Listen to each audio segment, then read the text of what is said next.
presents by Rajiv Rocks. जवानिया बेकार करे बिना सकूल बार करे सुखीपुर बाजार सब छौरी ने जाय छे रे भैया कोचिंग में क्लास करे बाप के पैसा उड़ाबै छे छौरी एको गो पढ़े न जाय छे कोई जाय छे पढ़ै ले कोचिंग कोई जाय छे छौरा पमारे छोटे छोटे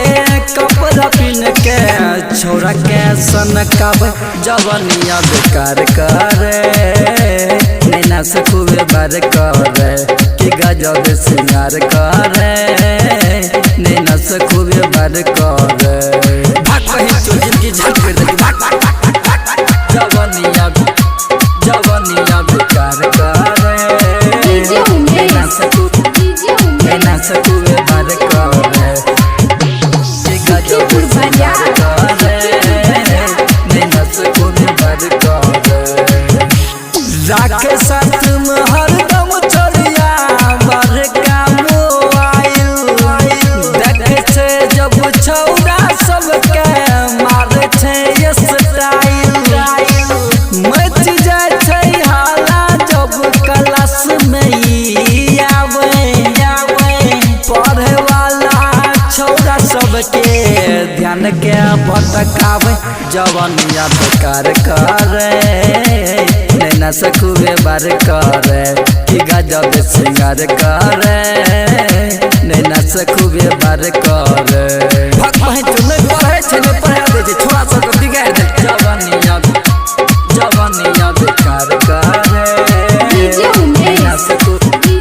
नैना से खूबे बार करे कि गजब सिंगार करे नैना से खूबे बार करे सुरलीधर या तो पमारे छोरिया रोजे लाइन राइटर रोशन बात कर गेल सब जाइन देख के जवानी अपन खूबे नितराबे रह के हरदम फैशन में ई समय के बिताबे जवानिया बेकार करे नैना से खूबे बार करे कि गजब सिंगार करे नैना से खूबे बार करे जो बहन चोरी सबका बिगाड़ देला जो Recording by Rajiv Rocks.